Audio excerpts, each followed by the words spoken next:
Yeah, it's true, detective. I have been kind of starving myself to get my skin problems in order. The shit you have to do when you're kind of sensitive to the world.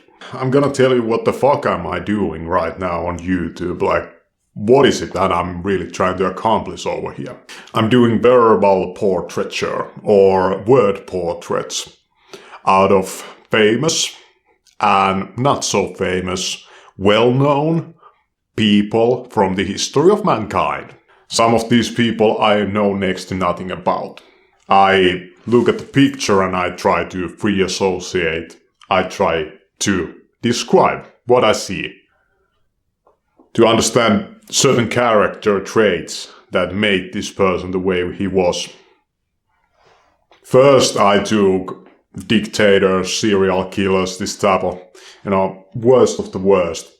Right now I'm diving into investors and also philanthropists, actors, and I'm going to try to understand what is the same in these people, what is different, and I'm learning a lot from this. I'm learning a lot about myself too.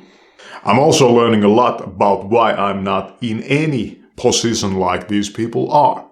I'm also learning that I'm not like any one of these people. This whole project, it got started through me listening to Tony Robbins and his audio program called Get the Edge. And in the Get the Edge program, he mentioned that he wanted to be a police artist, or the artist that draws a portrait, or an artist that draws a portrait based on words. Based on what he's being told about the person. Nowadays, do you ever need a police artist? I mean, do you ever need an artist to draw portraits of somebody? Because there's so many cameras. I don't know about that, but I'm reversing around the process. I'm taking a picture and I'm trying to describe that. I have no clear sense right now yet where this skill could take me, and I'm honing it. I'm trying to become better at it. But as I said, it's verbal portraiture.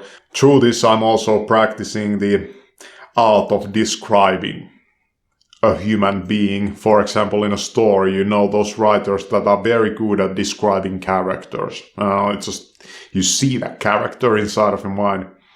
Some other writers are so lousy at describing characters. I think that I have been pretty lousy describer of characters in my past, so I want to get better at it, and that's why I'm doing this too right at the moment. Yeah.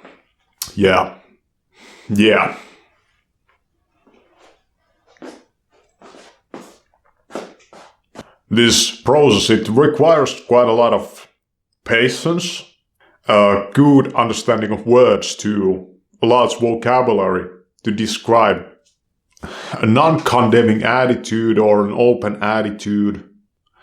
But the most important trait for this exercise is focus. If there's no focus, it's impossible to do this.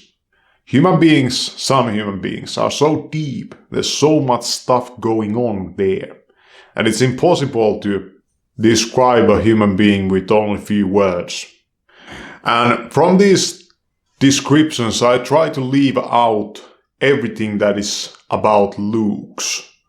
It's kind of like big nose, mouth this way. I'm trying to understand the character, like who is this human being as a person. And I take the photo of the person and I just fuzz it out so you cannot really see it clear. I also try to understand if a person exudes, even through a modified picture, his own essence. Why are some people like honey that, bees just flock to them? Why is it that happens? I believe that it's more about these character traits, who the person is and how he exudes those. What I'm also trying to understand is how color, how background relates to how somebody is portrayed, and also lighting. And I realized that none of this can actually change the truth